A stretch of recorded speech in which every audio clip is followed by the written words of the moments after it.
Ethan Collins had always valued his self-reliance. A man in his early 40s with a subdued yet authoritative demeanor, he resided in the house his deceased father had bequeathed to him on the fringes of a suburban enclave. The residence was aged, featuring worn bricks and a drooping porch roof, but it was his sanctuary. The true highlight of Ethan's property, however, wasn't the house itself, but the Mustang GT stationed beneath the handcrafted wooden carport in his driveway. The vehicle was more than just an automobile. It was integral to his persona, a link to his late father who had taught him the intricacies of rebuilding engines, fixing bodywork, and breathing life into corroded metal relics. Over the years, Ethan had dedicated himself to restoring the 1970 Mustang GT, transforming it from a dilapidated shell into a flawless, throaty powerhouse. The Mustang's glossy midnight blue finish shimmered under the sunlight, and its engine growled like a beast ready to unleash. Every aspect, from the shiny chrome bumpers to the meticulously sewn leather interior, showcased Ethan's meticulousness and commitment. Neighbors frequently slowed their vehicles to admire it as they passed by his home, though Ethan himself seldom interacted with them. He wasn't fond of casual conversations or community gatherings.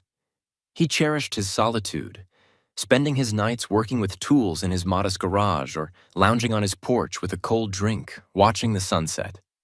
The neighborhood had evolved over time.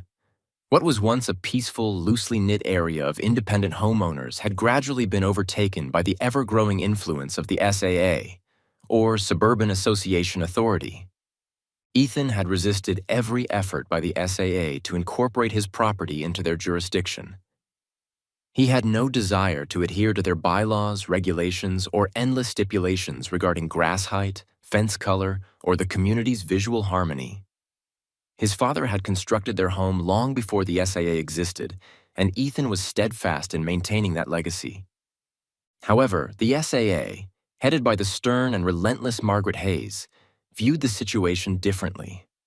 Margaret, in her late 50s with a sharply styled bob haircut and a constant air of superiority, saw herself as the neighborhood's guardian of order and aesthetics.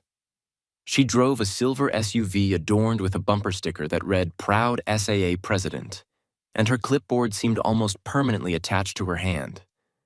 Margaret's objective was straightforward: bring every residence under the SAA's control, and Ethan's property was a glaring exception on her otherwise immaculate roster. Ethan had previously encountered Margaret, typically resulting in brief and unpleasant interactions. Once, she had stormed up his driveway uninvited, clipboard in hand, to inform him that his carport didn't meet the neighborhood's aesthetic criteria. Ethan, who was engrossed in working on the Mustang at the time, had barely glanced at her before responding that he wasn't interested. She had persisted, mentioning some vague community unity initiative, but Ethan had simply walked into his house and closed the door.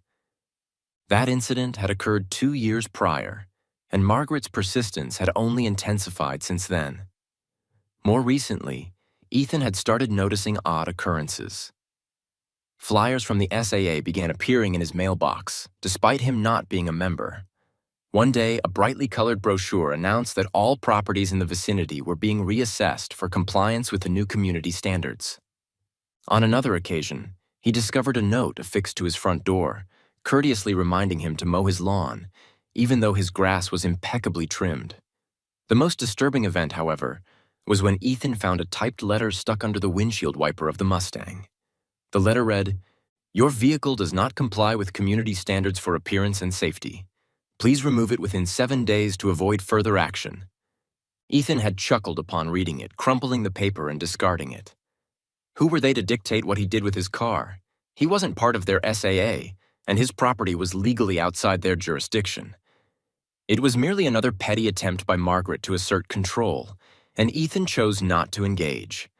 But Margaret Hayes was not someone who accepted refusal lightly. Behind her polished facade and cheerful discourse about community values lay a ruthless edge. To Margaret, Ethan's defiance wasn't just irritating, it was a challenge. She viewed his Mustang as a flaw in her perfect neighborhood vision and was determined to eliminate it by any means necessary. For Ethan, life continued as usual.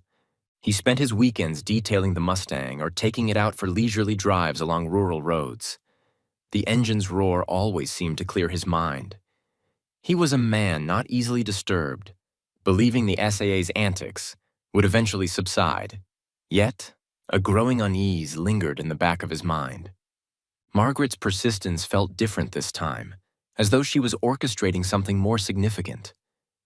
Then, one morning, Ethan found a new note on his front door. Unlike the previous letters, this one wasn't typed or printed. It was handwritten in a neat, flowing script, and the tone was far less formal. "You've been warned. Remove that eyesore or we will." Ethan's jaw tightened as he read the incomplete message. It wasn't just the threat that unsettled him. The implication was clear. Margaret or someone on her behalf wasn't bluffing. They were escalating their efforts. Ethan decided he'd had enough.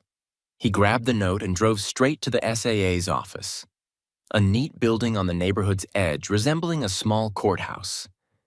Inside, Margaret was seated at her desk, conversing with a younger man who seemed to be a new recruit. She barely glanced up when Ethan entered, but when he placed the note on her desk, her demeanor shifted. "What is this, Margaret?" she asked, her voice oozing feigned innocence. "You tell me," Ethan replied. "This appeared on my door this morning." Margaret picked up the note, her eyes narrowing as she read it.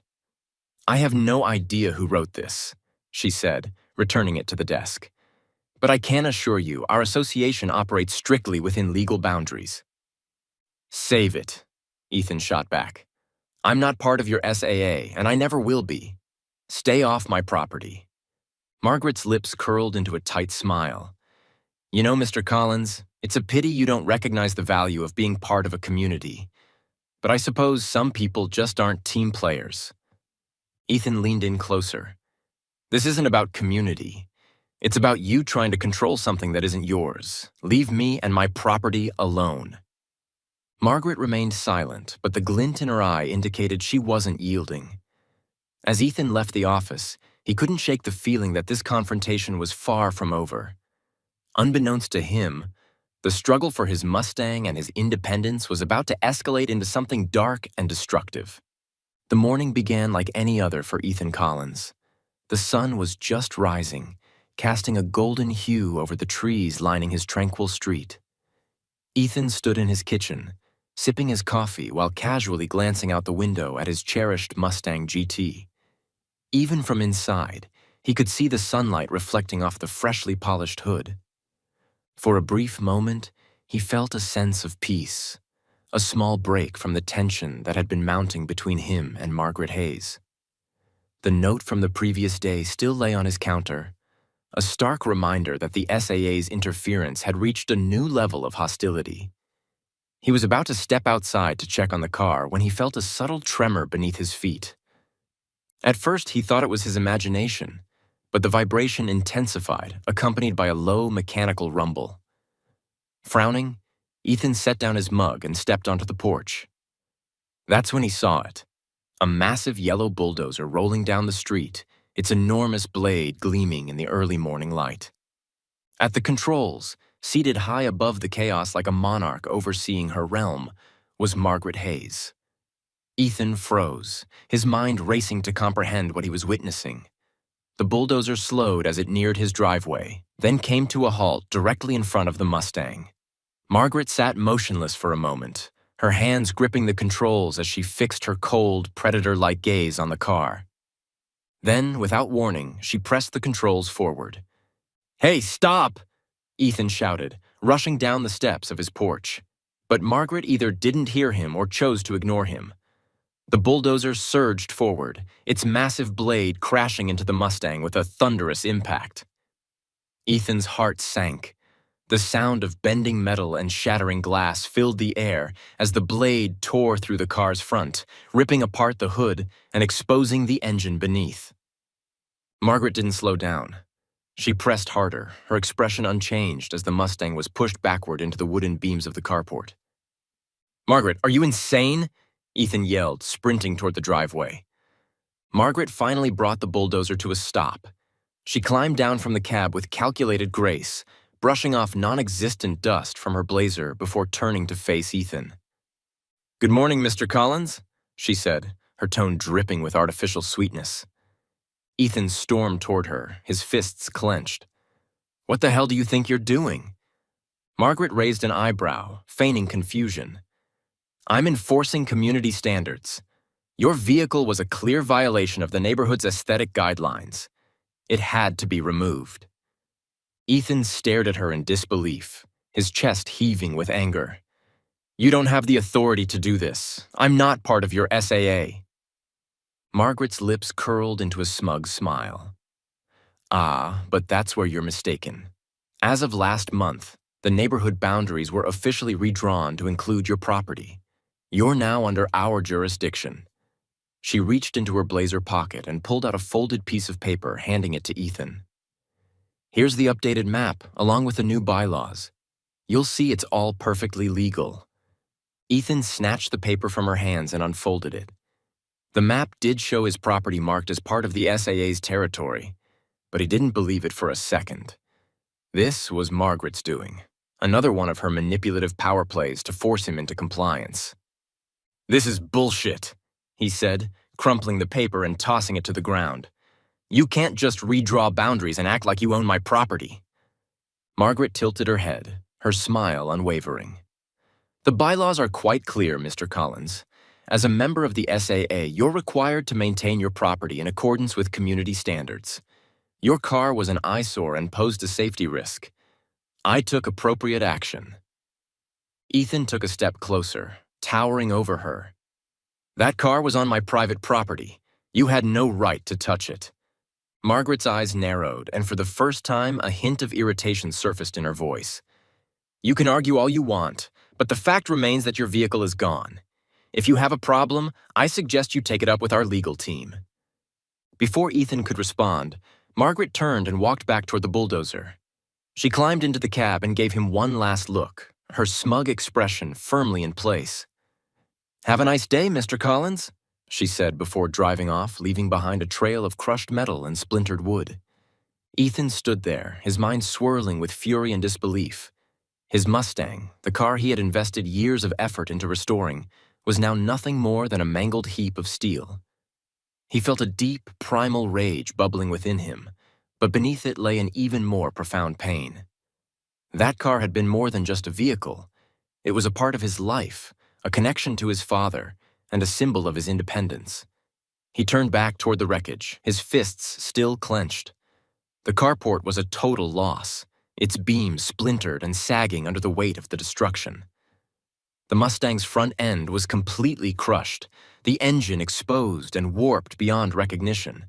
Ethan crouched beside the car, running his hand over the jagged edges of the hood. For a moment he sat there, trying to process what had happened. But Ethan wasn't one to succumb to defeat. As the initial shock began to fade, his anger transformed into determination. Margaret Hayes had crossed a line, and he wasn't going to let her get away with it. He stood up, his jaw set in resolve, and pulled out his phone. The first call he made was to the police. He explained what had happened, detailing how Margaret had trespassed onto his property and destroyed his car. The dispatcher listened politely, but informed him that property disputes involving the SAA were considered civil matters and would need to be resolved in court. Ethan hung up, muttering under his breath. Next, he called his lawyer, a no-nonsense woman named Rebecca Turner. Rebecca listened intently as Ethan recounted the morning's events, her voice steady and calm as she assured him they had a case. If she destroyed your property without your consent, that's criminal damage, Rebecca said. We'll start by filing a police report, and then we'll examine the legality of those boundary changes she mentioned. I'll need copies of any documents she's given you. Ethan agreed, but as he ended the call, he couldn't shake the feeling that the law might not be sufficient to stop Margaret. She had already shown she was willing to play dirty, and he had no doubt she'd continue to do so. He needed to be prepared for whatever came next. Standing amidst the wreckage of his driveway, Ethan made a silent vow to himself.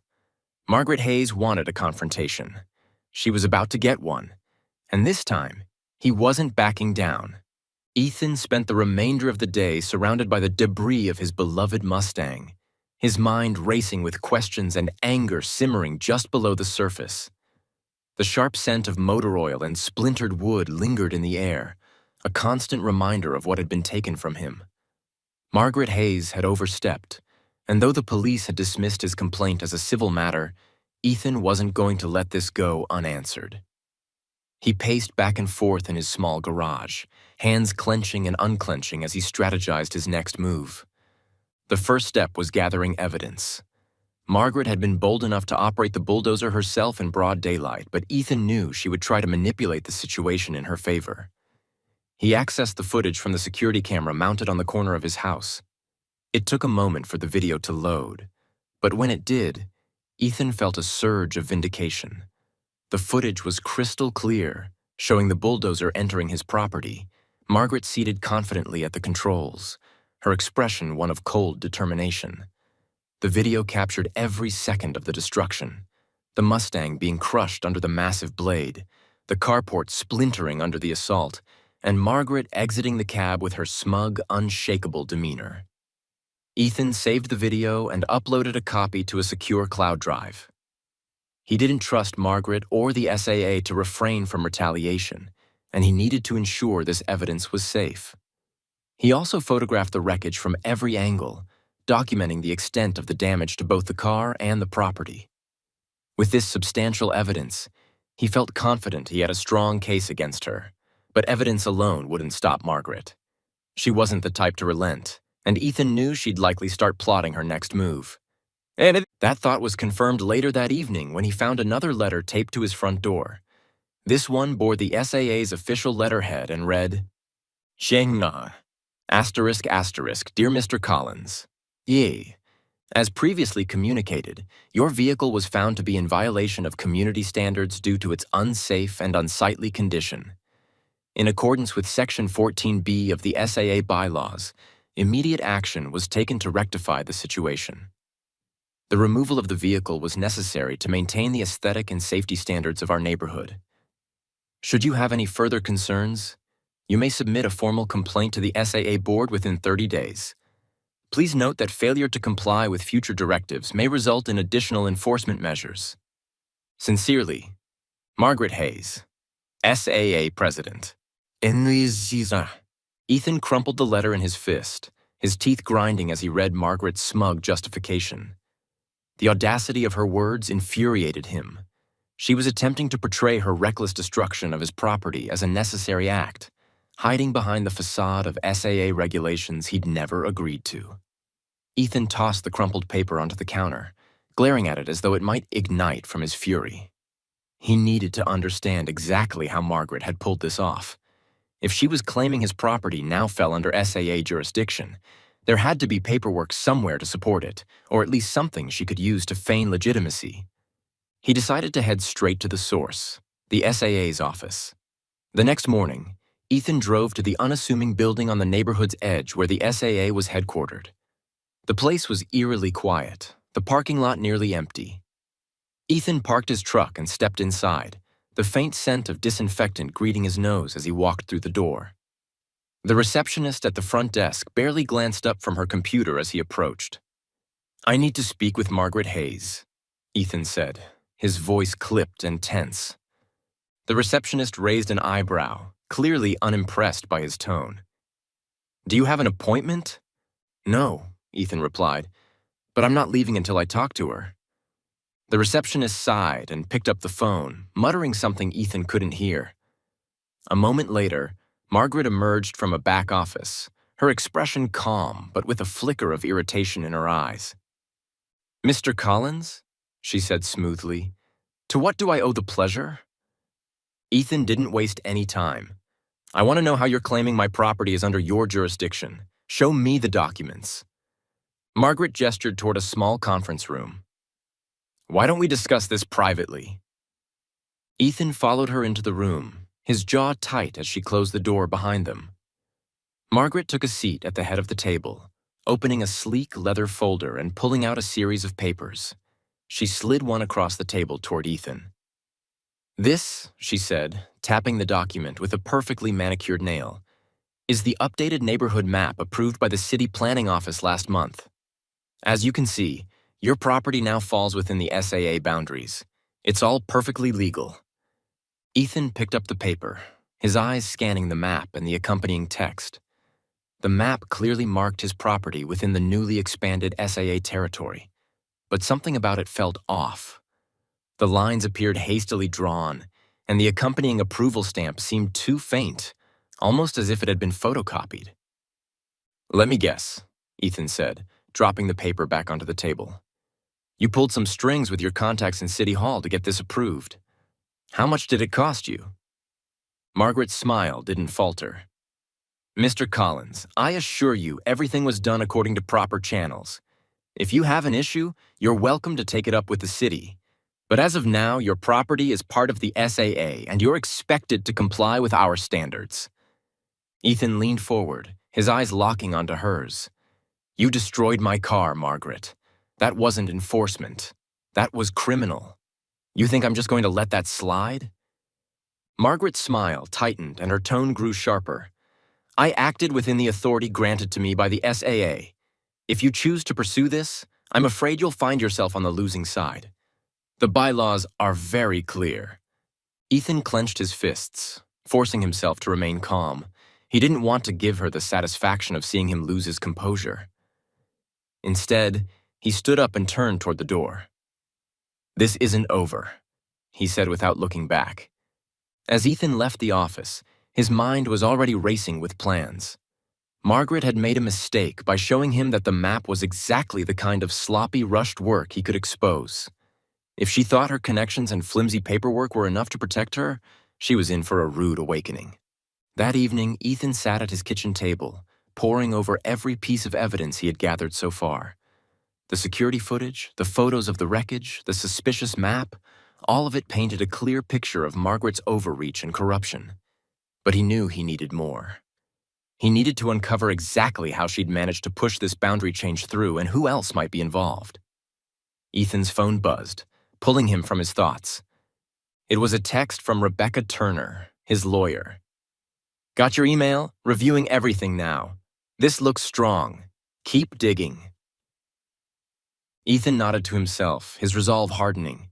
He wasn't just fighting for his car or his property anymore. This was about standing up to a bully who had operated unchecked for too long. Margaret Hayes had declared war, and Ethan was ready to retaliate.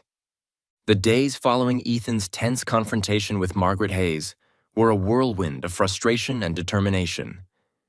Ethan spent countless hours trying to piece together how she had managed to include his property in the SAA's boundaries. The so-called updated map she had shown him was undoubtedly fraudulent, but proving that would take more than just a hunch. It required hard evidence and meticulous work. Every night, Ethan sat at his kitchen table with his laptop and stacks of papers spread out before him. He sifted through public records, city zoning approvals, and anything else he could find about the SAA's jurisdiction. It didn't take long to notice a pattern. The SAA had expanded its boundaries twice in the past 5 years, each time annexing small properties on the edges of its original territory. Most of those properties had been sold off shortly afterward, often to the same real estate development company, Silverstone Developments. Silverstone was a name Ethan recognized. They were notorious for demolishing older homes and replacing them with upscale uniform houses, the kind that sold for triple the price of their construction costs. The company had been linked to shady practices in the past, including pressuring homeowners to sell and using questionable zoning changes to force people out. Ethan couldn't prove it yet, but he was certain Margaret was working with them. His property, with its old house and large lot, was likely a prime target for redevelopment. One evening, as Ethan scrolled through Silverstone's corporate filings, he spotted a familiar name in the list of their local consultants, Daniel Hayes. His stomach churned. Daniel Hayes was Margaret's husband. Suddenly, everything made sense. Margaret wasn't just enforcing SAA rules. She was actively clearing the way for her husband's business interests. The destruction of Ethan's Mustang wasn't about aesthetics or safety. It was a calculated move to intimidate him into selling his property. Armed with this new connection, Ethan reached out to Rebecca Turner, his lawyer. When he informed her about the link between Margaret and Silverstone, Rebecca's voice took on a sharper edge. "This changes everything," she said. "If we can prove a conflict of interest or show that Margaret is using her position for personal gain, we can bring her down. but we'll need solid evidence. Ethan nodded, even though she couldn't see him. I'll get it, he said. Whatever it takes. The next day, Ethan decided to take a more direct approach. He knew Margaret wouldn't be careless enough to leave incriminating evidence lying around the SAA office, but there was another potential source of information at her house. Margaret lived in one of the largest homes in the neighborhood, a sprawling two-story colonial with manicured lawns and perfectly trimmed hedges. Ethan had driven past it many times, but this time he parked his truck a block away and approached on foot. It was late, and most of the neighborhood was dark, save for a few porch lights and the occasional flicker of a TV in a window. Margaret's house, however, was well lit, with lights on both floors and a faint glow emanating from the backyard. Ethan crouched behind a row of bushes, his heart pounding as he watched for any sign of movement. Margaret's SUV was parked in the driveway, but her husband's car was missing. Ethan waited, tense and alert, until he saw Margaret step out onto the porch. She stood there for a moment, sipping from a glass of wine and gazing out at the street. Ethan held his breath, remaining as still as possible. After a few minutes, she went back inside and the porch light flicked off. Ethan waited another half hour to ensure she was asleep before making his move. He crept around to the back of the house, where he'd noticed a home office during one of his previous drives-by. The window was slightly open, letting in the cool night air. Ethan peered inside and saw a desk cluttered with papers, a laptop, and a filing cabinet. His first instinct was to climb inside and start searching, but he hesitated. Breaking into her house would cross a line, and if he got caught, it would only give Margaret ammunition against him. Instead, Ethan pulled out his phone and zoomed in through the window, snapping photos of the desk and its contents. One of the documents caught his eye. It was labeled Silverstone Development's projected plans. The realization sent a jolt of adrenaline through him. He couldn't see the details from his vantage point, but it was enough to prove that Margaret was working directly with Silverstone. If he could obtain that document, he might be able to connect the dots between Margaret, the SAA's boundary changes, and the destruction of his Mustang. Ethan retreated, carefully retracing his steps back to the street.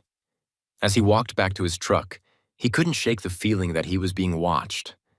He glanced over his shoulder but saw nothing out of the ordinary.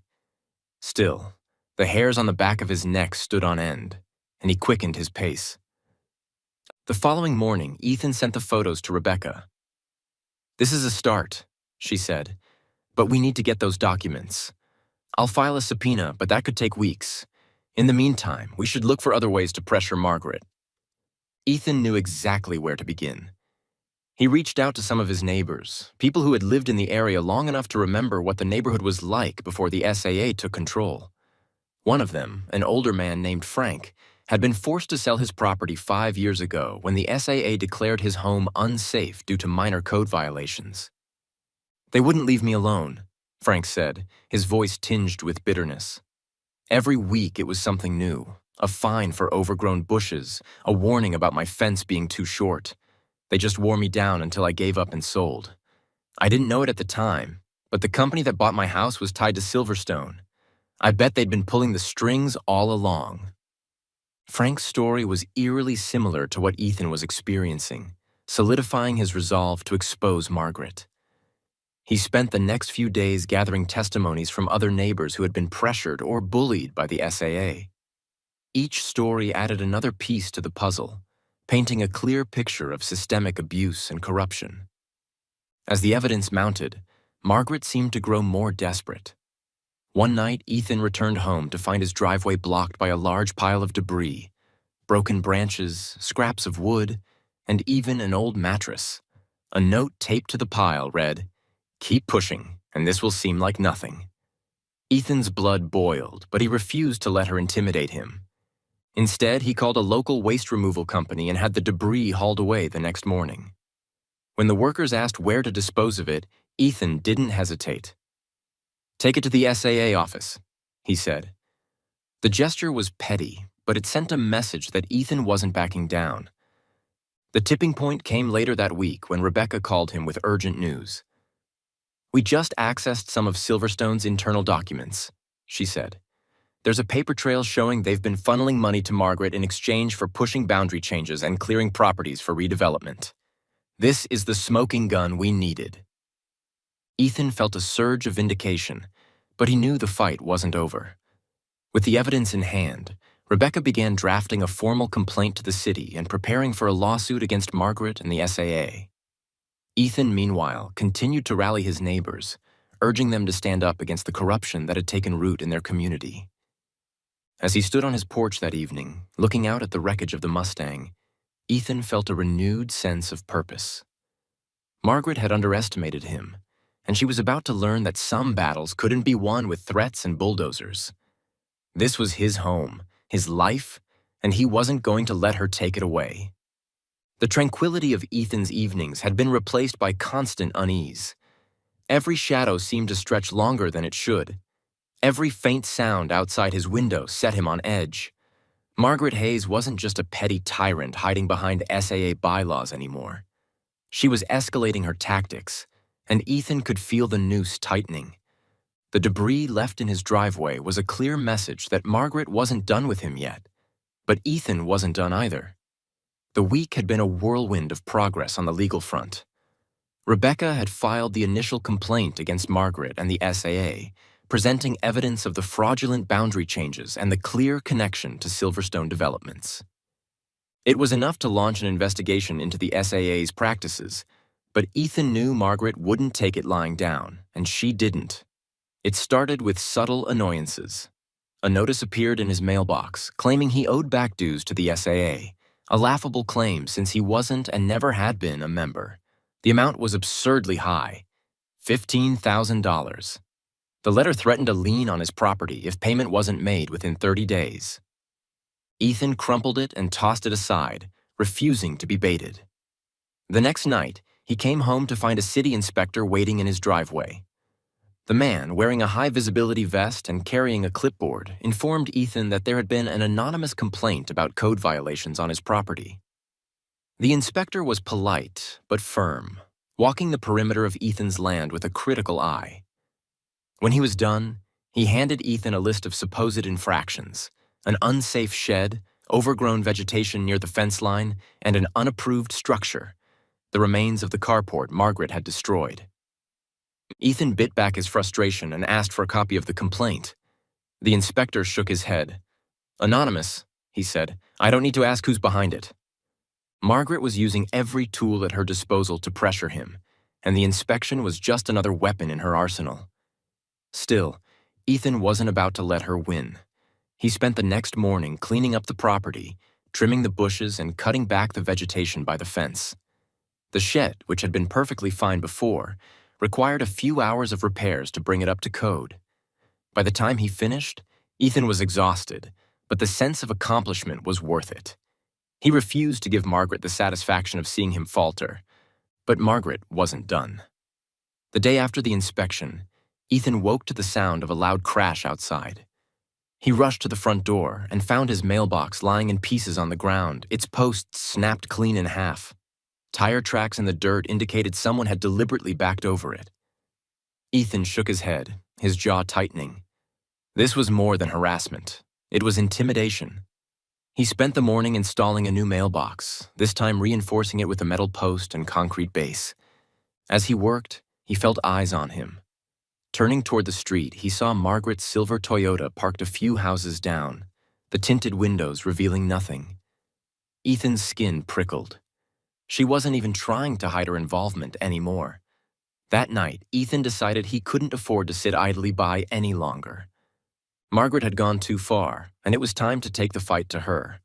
Armed with his growing collection of evidence, Ethan reached out to several of his neighbors, focusing on those who had shared stories of their own run-ins with Margaret. He proposed a meeting at his house, hoping to unite them against the SAA's abuses. The turnout surprised him. Nearly a dozen people showed up, some bringing documents, others just wanting to vent about their experiences. One elderly woman named Linda recounted how Margaret had fined her for planting unauthorized flowers in her front yard. Another neighbor, a young couple, revealed that they had been charged thousands of dollars in fines for minor infractions like leaving their garbage bins out overnight. The stories painted a picture of the SAA operating like a dictatorship, with Margaret at its helm. Ethan listened carefully, jotting down notes and making copies of any documents they were willing to share. As the meeting progressed, a sense of solidarity began to form among the group. For the first time, Ethan felt like he wasn't fighting this battle alone. But the sense of unity was short-lived. The next morning, Ethan woke to find the remnants of a fire smoldering near the edge of his property. Someone had piled brush and garbage there and set it ablaze during the night. The fire hadn't spread far thanks to the damp ground, but the message was clear. Margaret, or someone working on her behalf, was escalating the pressure. Ethan called the fire department to document the incident and filed a report with the police, though he knew it was unlikely to lead anywhere. Without direct evidence linking Margaret to the fire, it was just another unexplained act of vandalism. Still, the incident only strengthened his resolve. Later that day, Rebecca called with news. "I filed a motion to depose Margaret," she said. "If we can get her under oath, she'll have to answer questions about her connection to Silverstone and those boundary changes. It's a strong move, but it'll take time to schedule." Time wasn't something Ethan felt he had. Margaret was becoming more desperate, and the lengths she was willing to go were growing more dangerous. That night, Ethan installed additional cameras around his property, focusing on the areas near the fence line and driveway. He also reinforced the locks on his doors and windows, knowing that Margaret's tactics could escalate to something more direct. His precautions paid off sooner than he expected. 2 nights later, the cameras captured footage of 2 men sneaking onto his property. One carried a spray can, the other a crowbar. They moved toward Ethan's shed, whispering to each other as they worked. Ethan watched the live feed on his phone, his adrenaline surging. He grabbed the shotgun he kept in his bedroom and quietly stepped out onto the porch, staying in the shadows. "Hey!" he barked, his voice cutting through the night. The men froze, the crowbar clattering to the ground. Ethan raised the shotgun, aiming it squarely at them. Said, "You've got 5 seconds to leave my property before I call the cops." The men scrambled, tripping over themselves as they fled toward the street. Ethan didn't lower the shotgun until they disappeared into the darkness. He reviewed the footage later, zooming in on their faces. One of them was vaguely familiar, a man he'd seen working on Margaret's lawn a few weeks ago. The next morning, Ethan sent the footage to Rebecca, along with a detailed account of what had happened. "This is it," she said. "We can use this to argue that Margaret is creating a hostile environment and endangering her neighbors. Combined with everything else, this significantly strengthens our case." Ethan nodded, though he couldn't shake the feeling that Margaret still had something up her sleeve. She'd been too brazen, too confident, as if she believed she was untouchable. But Ethan wasn't about to let her win. He'd come too far, and he was ready for whatever came next. The second escalation had pushed Ethan to his limits, but it had also revealed something important. Margaret's desperation was her weakness. The more she pushed, the more careless she became, and Ethan was determined to use that to his advantage. The battle wasn't over, but for the first time, Ethan felt like he had the upper hand. The air in the crowded community hall was thick with tension as Ethan stood at the front of the room, his evidence neatly stacked on the table beside him. The meeting had been called by Margaret Hayes, ostensibly to address misunderstandings and complaints about the SAA. It was a classic move to frame herself as the voice of reason while portraying Ethan as a troublemaker. But Ethan had no intention of letting her control the narrative. Margaret arrived fashionably late, her silver blazer immaculate and her expression exuding confidence. She swept into the room, her clipboard tucked under her arm, and took her place at the center of the table, flanked by 2 members of the SAA board. Her supporters, carefully chosen allies among the residents, filled the front rows, their whispers of approval echoing through the hall. "Good evening, everyone," Margaret began, her voice smooth and composed. "I want to thank you all for coming tonight. As you know, our community thrives on cooperation and mutual respect. Unfortunately, recent events have created some discord, and I feel it's important to address these matters openly." Ethan watched her carefully, his jaw tight.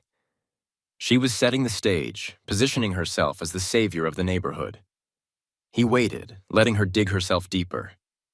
I understand that some residents feel the SAA's actions have been overly strict, Margaret continued, her eyes briefly flicking toward Ethan. But every decision we make is in service of maintaining the high standards that make this neighborhood a desirable place to live. Ethan couldn't take it anymore. He stood, his chair scraping loudly against the floor. High standards, he said, his voice cutting through the room like a knife. Destroying my car was about high standards. Setting fires on my property was about high standards. A murmur rippled through the crowd.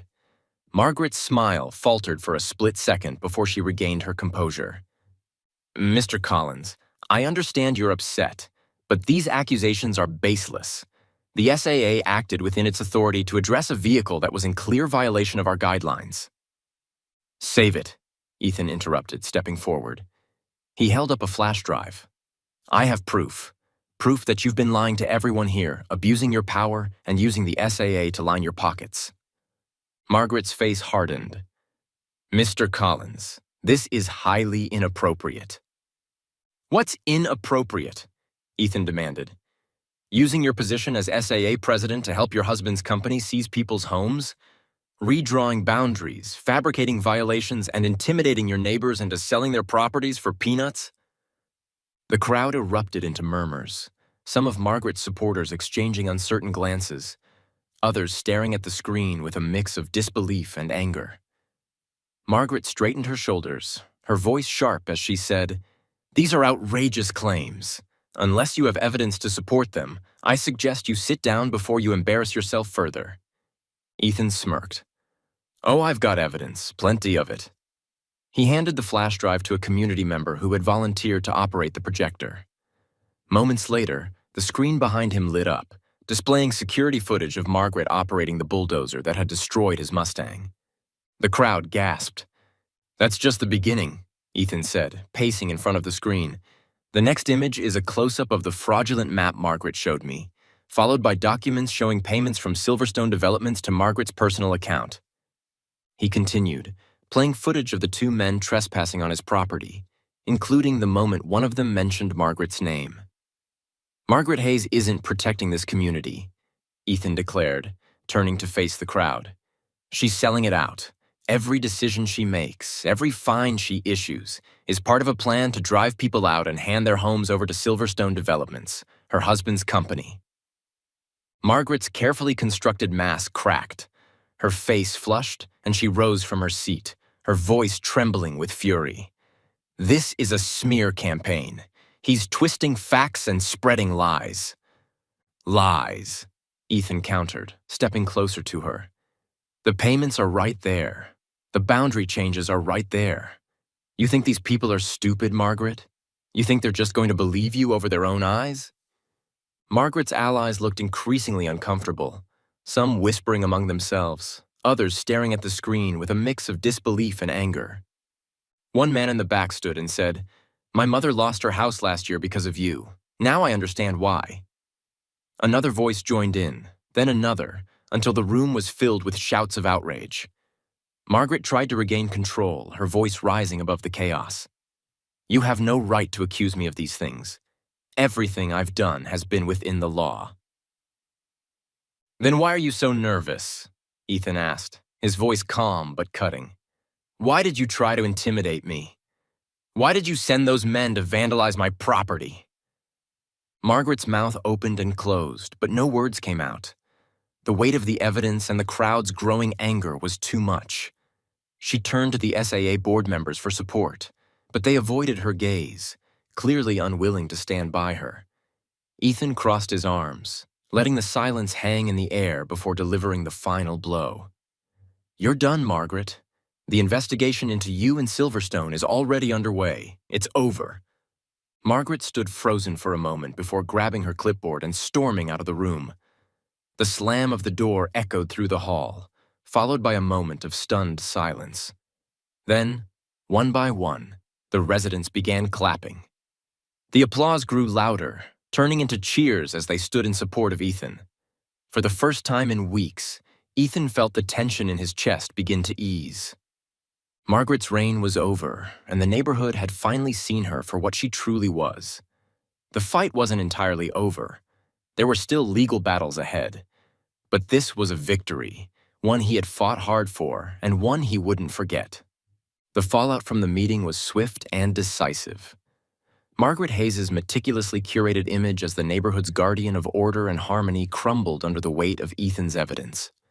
By the next morning, word had spread through the community like wildfire. Her once loyal supporters abandoned her, neighbors whispered about her corruption, and the SAA board scrambled to distance themselves from the scandal. Margaret resigned from her position as SAA president within 24 hours, citing personal reasons, but the damage had already been done. Investigators from the city planning office confirmed that the boundary changes she had pushed through were riddled with irregularities, and a deeper probe into Silverstone developments revealed their involvement in predatory practices.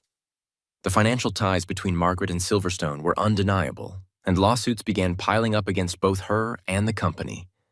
For Ethan, the victory was bittersweet. Margaret's downfall couldn't bring back the years of effort he had poured into his Mustang or erase the frustration and anger he'd endured. But as he stood in his driveway, looking at the wreckage of the carport and the mangled remains of his once pristine car, he felt a sense of closure. The battle had been worth it. Over the following weeks, Ethan worked tirelessly to rebuild. With the settlement money he received from the SAA, he ordered parts and tools to begin restoring the Mustang. Though the task was daunting, Ethan wasn't one to back down from a challenge. Each dent he hammered out, each piece of warped metal he replaced, felt like reclaiming a part of himself. Neighbors stopped by occasionally, offering words of encouragement or bringing coffee and snacks. Many had been inspired by Ethan's fight and were determined to ensure that the SAA never abused its power again. The final blow to Margaret came when her house, her prized fortress of suburban perfection, was listed for sale. Rumors swirled about her moving to another state, though most suspected she was simply running from the humiliation. Silverstone Developments, too, faced a reckoning with city officials imposing heavy fines and revoking permits for several pending projects. The neighborhood, once gripped by fear and compliance, began to heal. Months later, Ethan's Mustang stood proudly in his driveway once more. It wasn't perfect. There were still small imperfections from the damage, reminders of the battle he had fought. But to Ethan, it was more than just a car. It was a symbol of resilience, a testament to standing up against corruption and bullying. The neighborhood came together for a barbecue to celebrate the new beginnings. The event was hosted in Ethan's yard, his rebuilt Mustang taking center stage. Residents who had once kept their heads down now mingled freely, laughing and sharing stories. Ethan, standing by his car with a drink in hand, felt a rare sense of peace. As the sun dipped below the horizon, casting a warm glow over the neighborhood, a neighbor approached Ethan, a young couple who had just moved in. The husband looked at the Mustang with wide eyes, his admiration clear. "That's a beautiful car," he said. "You don't see many like that anymore."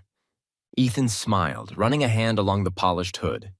"This one's been through hell," he said, "but it's still standing." The couple nodded, and the wife added, "So is this neighborhood." Ethan nodded, his heart swelling with quiet pride. He looked out over the gathering, neighbors united and free from Margaret's oppressive shadow. It wasn't just a victory for him, it was a victory for all of them. Ethan raised his drink in a silent toast to the Mustang, the neighborhood, and the hard-won peace they had finally achieved.